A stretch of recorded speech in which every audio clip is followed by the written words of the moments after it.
કોઈ પણ સંજોગોમાં, તો મારા જીવનમાં મને આનંદ રહે.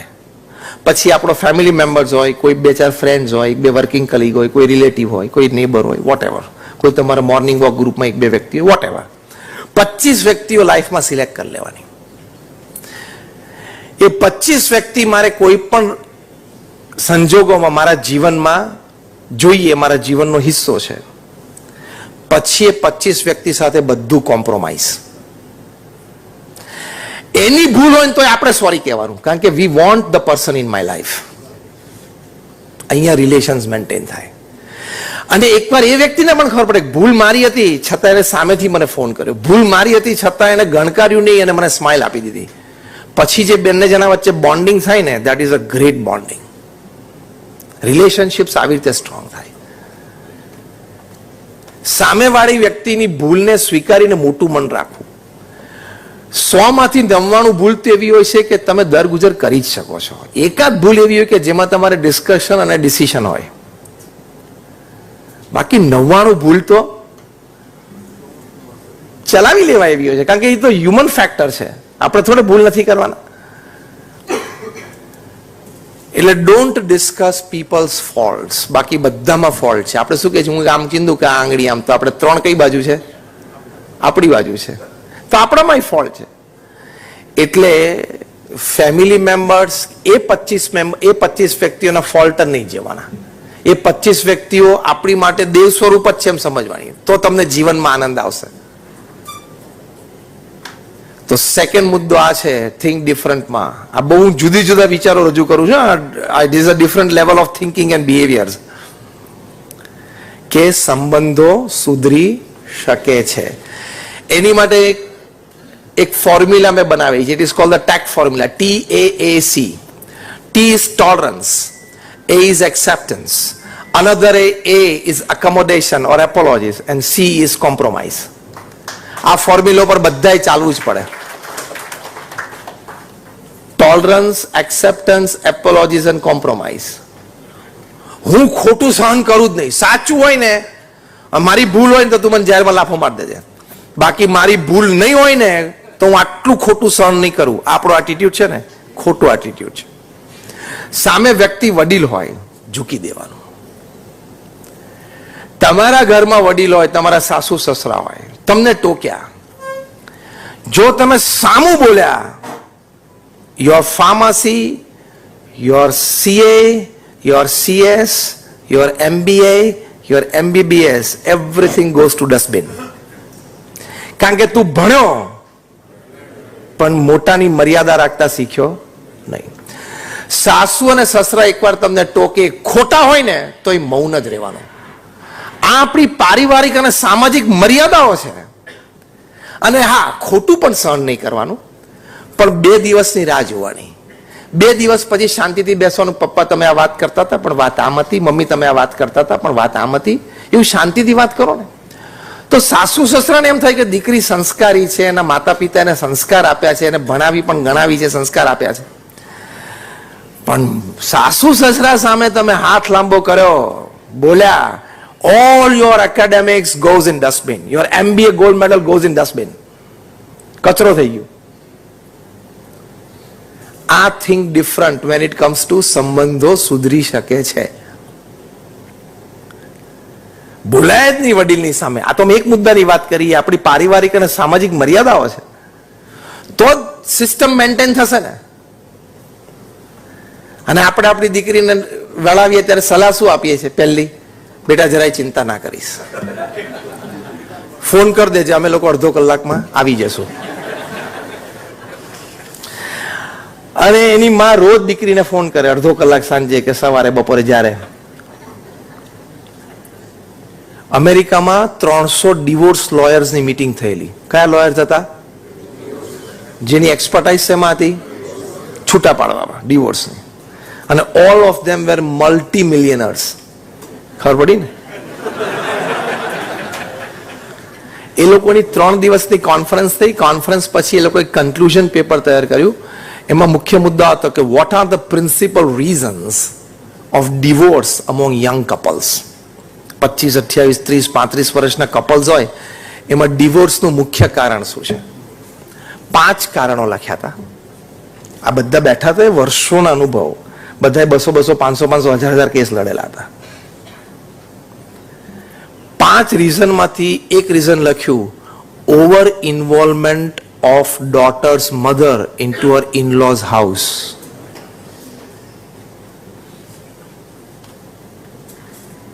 બધા સ્તબ્ધ થઈ ગયા. જો પિન ડ્રોપ સાયલેન્સ આવી ગયા. તા રોજ કરીએ જ છે, આજ કરીએ છીએ.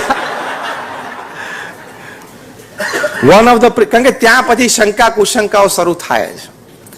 અને તમે આમે રોજ અડધો કલાક કોઈ એક વ્યક્તિ સાથે વાત કરવાનો પ્રયત્ન કરો, અઠવાડિયા, આજ સાંજથી શરૂ કરો, કોઈ એક વ્યક્તિ સાથે, કોઈ તમે ચૂઝ કરો, એની સાથે રોજ મારે અડધો કલાક વાતો કરી. તો કરો શું એમ કહું છું. 15 મિનિટ પછી મેટર જ નથી કઈ. રોજ અડધો કલાક વાત કરો. તમારી દીકરીને સાસરે મોકલ્યા પછી શું? થેપલા કર્યા, રોટલી કરી, ભાખરી કરી, જે કર્યું ખાઈ લેશે. દીકરીને જ સલાહ આપવાની, બેટા હવે તારું એ ઘર છે, મહિને 2 મહિને એવી તારી કોઈ ઈચ્છા હોય તો તું ફોન ઉપર વાત કરજે, અમે રાજી છીએ. તું ત્યાં બરોબર રહે, એમાં તારી શોભા, એ ઘરની શોભા ને અમારા ઘરની શોભા છે. 6-8 મહિને, વર્ષે ક્યાંક મળવાનું થશે તો મળી લેશું. બાકી બેટા હવે તારું ઘર છે, તારે ત્યાં શોભાવાનું. તારે કંઈક જરૂર હોય તો પ્રેમથી કહેજે, પણ અમારા તરફથી બહુ અપેક્ષા તારે હવે રાખવાની નહીં. તારે ટાઈમ, એનર્જી, રિસોર્સિસ એ ઘરમાં જ આપવાના. અને પ્રેક્ટિકલ સલાહ, જો થિંક ડિફરન્ટ. પ્રમુખ સ્વામી મહારાજ બહુ સરસ શીખવાડતા. પ્રમુખ સ્વામી મહારાજ એક જણે કીધું, મારી બંને દીકરીઓના લગ્ન એક માંડવે લીધા છે અને 2 કંકોત્રીઓ છે. પ્રમુખ સ્વામી મહારાજે પુષ્પ મૂકીને પ્રસાદીભૂત કરી આપી. પછી પ્રમુખ સ્વામી મહારાજને સલાહ આપી, તમારી દીકરીને કહેજો કે 2 વર્ષ સુધી સાસરે જઈને મૌન રહે. એટલે કે કોઈ સજેશન ના કરે. જે સિસ્ટમ ચાલતી હોય ને, સિસ્ટમમાં પહેલા ફિટ થાય. See, this is thinking different to maintain good relationships. પ્રમુખ સ્વામી મહારાજ બીજું બોલે, કારણ કે અમને તો આટલા અનુભવ, 7.5 લાખ પત્રોને અમને લેખિત જવાબ આપ્યા છે. એમાં બધા પ્રકારના પ્રશ્નો એમની પાસે આવતા હતા, એને સમાધાને આપતા. કારણ કે પ્રમુખ સ્વામી મહારાજે કહ્યું કે ભાઈ, દીકરી જે ઘરમાં ઉતરી છે, જે ઘરમાં જાય છે, ત્યાં માણસો જુદા, એના વિચારો જુદા હોય, સ્વભાવ પ્રકૃતિ જુદી હોય, ઉઠક બેઠકના ટાઈમ જુદા હોય, ખાવા પીવાના સમય જુદા હોય, ખાવા પીવાના ટેસ્ટ જુદા હોય. એ સિસ્ટમમાં સેટ તો થવું પડે કે નહીં? બહાર જેમ ઇન્ટર્નશીપ ને પ્રોબેશન પીરિયડ છે, એવું અહીંયા રાખવું તો પડે ને, ભલે ઓફિશિયલી નથી. કે સિસ્ટમમાં ફિટ થવું પડે ને. આ તો અત્યારે છે ને, અત્યાર પાછો જમાનો છે ને, પેલું કોંગ્રુઅસ જમાનો છે કે બધા મધર ઇન લોઝ ને ફાધર ઇન લો છે ને, લેસ એજ્યુકેટેડ ઓર નો, ઓલમોસ્ટ નીલ ઓર લેસ એજ્યુકેટેડ છે, તે ગ્રેજ્યુએટ છે. અને આ જનરેશન છે બધા ગ્રેજ્યુએટ્સ અને પોસ્ટ ગ્રેજ્યુએટ્સ આવે છે. એટલે આ બહુ કોન્ફ્લુઅન્સ જનરેશન છે. સૌથી વધારે ઘર્ષણ અત્યારની આપણી આ જનરેશનમાં છે. 50 વર્ષ પછી સાસુ ને વહુ 2 MBA હશે, એટલે ચિંતા નથી. ખ્યાલ આવે? 2 CA હશે, એટલે 2 સમજી શકશે, ઇન્ટેલેક્ચ્યુઅલ લેવલ હશે, એકેડેમિક. અત્યારે છે ને મેજોરિટી 70-80% બહુ જ ડિફરન્સ છે ઘરોમાં. એટલે હવે સાસુ બિચારી 10મા ધોરણ પાસ હોય, 12મા ધોરણ પાસ, ઓર્ડિનરી ગ્રેજ્યુએટ, છોકરી MBA થયેલી, એટલે પહેલા જ દિવસે જઈને સજેસ્ટ કરે કે મોમ, એકચ્યુઅલી તમે આપણું રેફ્રિજરેટર છે ને આ ડિરેક્શનમાં હોવું જોઈએ. હવે જે ડિરેક્શનમાં પડ્યું છે એમાં ઘરમાં બધાને ફાવી ગયું છે, 8 વર્ષથી બધા વાપરે છે, તું જલ્દી ફવડાવી દે, તું ફેરવીશ તો તું ભરી જઈશ. ખ્યાલ આવ્યો? રેફ્રિજરેટર આ દિશામાં કેટલા વર્ષથી પડ્યું છે? 8 વર્ષ. તું ક્યારે આવી આ ઘરમાં? 8 દિવસ થયા. અને 8 વર્ષ ઘરમાં બધાને આ ડિરેક્શન રેફ્રિજરેટરની ફાવી ગઈ છે. એટલે હવે તારે ફવડાવી દેવાનું છે, રેફ્રિજરેટર નહીં. અત્યારે જે બોલો છો ને, તમારી દીકરીને કહેજો. આ પ્રમુખ સ્વામી મહારાજના વર્ડ્સ હું બોલું છું. કેટલા બ્રેકડાઉન્સ છે, કેટલા ડિવોર્સ કેસીસ છે. મુંબઈમાં બાંદ્રામાં ફેમિલી કોર્ટ છે, રોજના 70 થી 80 ડિવોર્સ કેસીસ રજીસ્ટર થાય છે. દિલ્હીમાં રોજ 70 થી 80, હૈદરાબાદ, સિકંદરાબાદ, ટ્વિન સિટીમાં રોજના 100.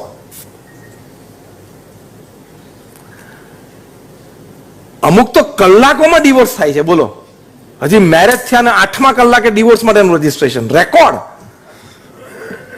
IPL કરતા ફાસ્ટ ગેમ રમે છે.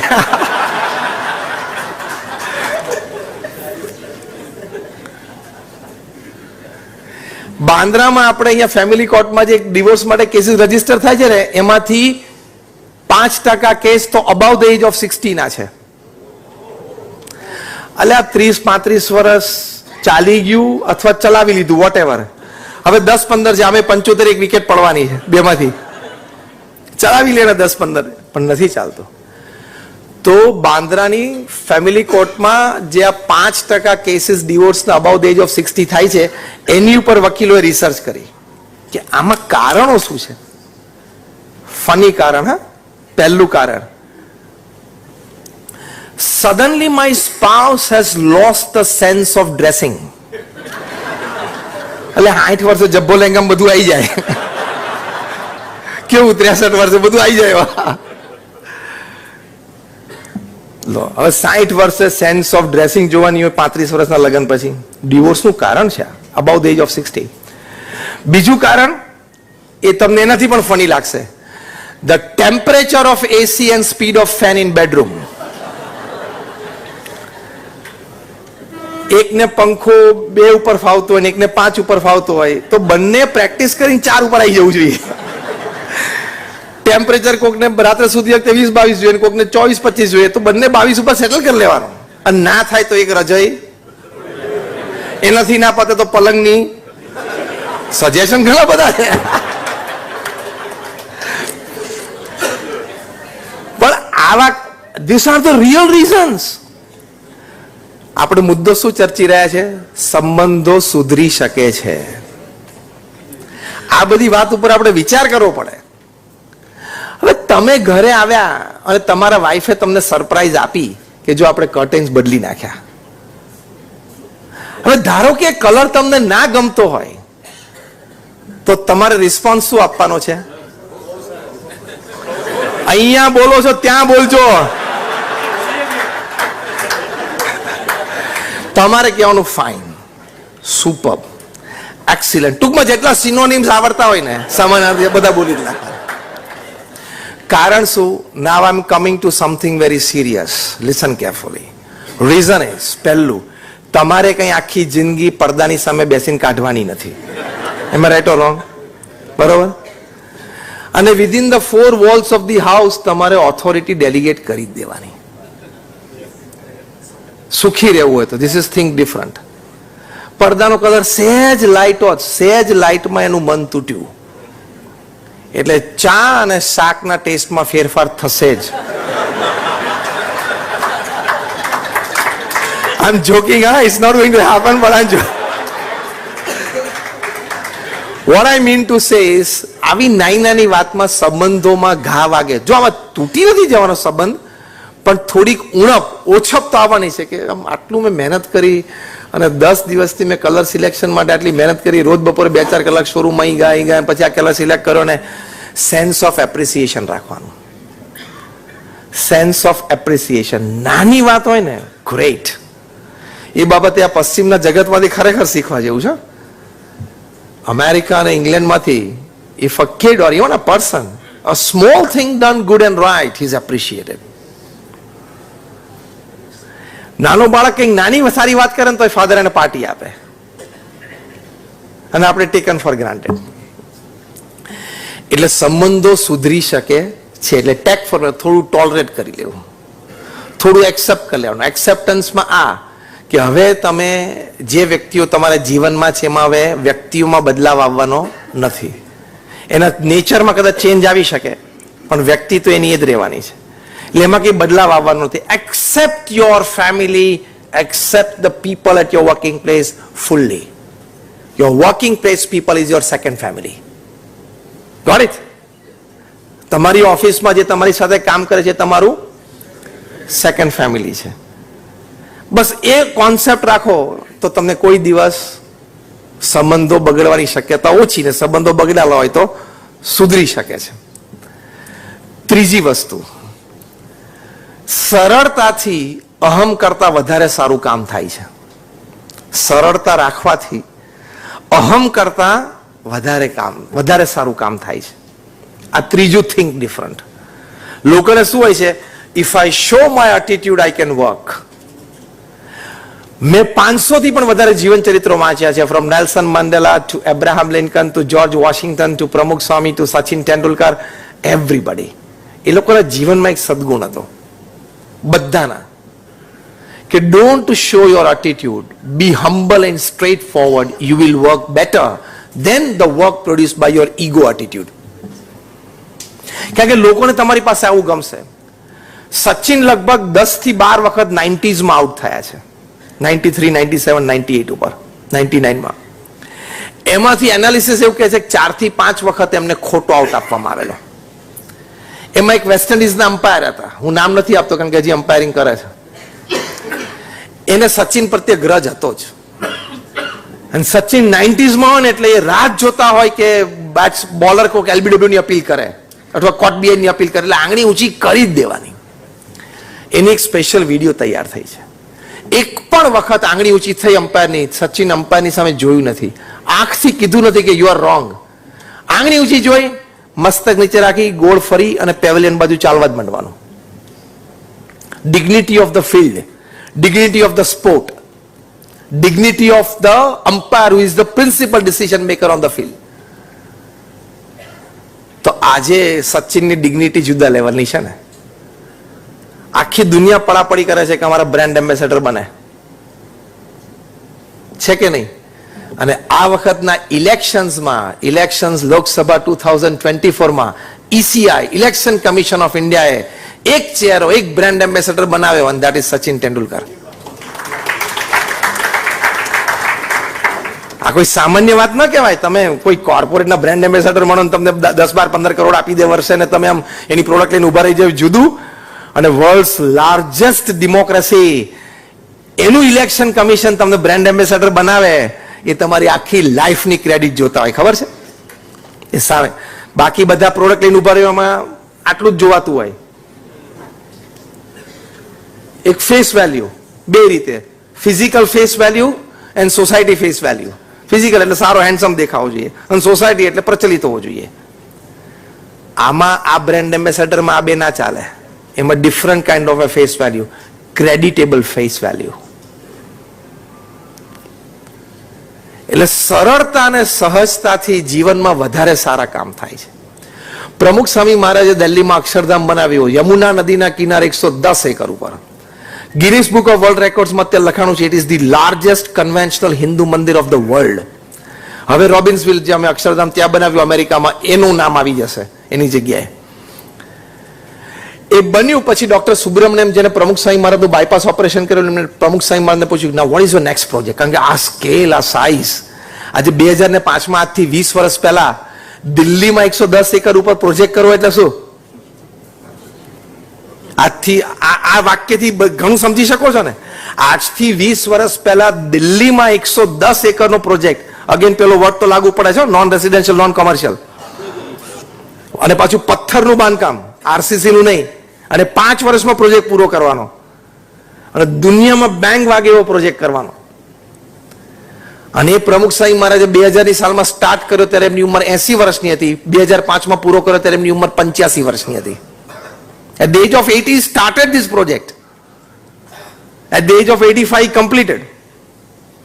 એમને ડોક્ટર સુબ્રમણ્યમ પૂછ્યું કે which is your next project? Normally બીજા હોય તો તમે જો બધા સ્ટાર્સ હોય છે ને, સ્પોર્ટ્સ સ્ટાર્સ હોય ને, તમે કહો કે C actually like you know I was like trying to do the you know, કેવું આમ શું બોલે, કઈ વાત શું કહેવા માંગે છે ને એ સ્ટાઇલ ને બધું તમે જુઓ ને. પ્રમુખ સ્વામી મહારાજે નમ્રતાથી ને સરળતાથી કીધું કે અમારે તો ભગવાનની ભક્તિ કરવાની અને સમાજની સેવા કરવાની, અક્ષરધામ તો વચ્ચે એમનેમ થઈ જાય છે. શું વર્ડ્સ હતા! અમારે તો ભગવાન પ્રત્યેની શ્રદ્ધા ભક્તિ કરવાની અને સમાજની સેવા કરવાની, અક્ષરધામ તો વચ્ચે એમનેમ થઈ જાય છે. દિલ્હીમાં 110 એકરના પ્રોજેક્ટ વિશે કોઈ બોલી શકે પૃથ્વી ઉપર કે એમનેમ થઈ જાય છે? કેટલી સરળતા હશે, સાહજિકતા હશે. તો સરળતા અને સાહજિકતાથી વધારે સારું કામ પ્રોફેશનમાં પણ થાય છે અને ઘરમાં પણ થાય છે. સરળતા અને સાહજિકતા. ઘણા બધા મુદ્દા એવા છે કે જ્યારે અત્યારે ભારતમાં બે મોટી કોન્સ્ટિટ્યુશનલ બોડીઝ વચ્ચે મોટું ઘર્ષણ ઊભું થઈ શકે છે, પણ because of one person A friction નથી ઊભું થતું. તમે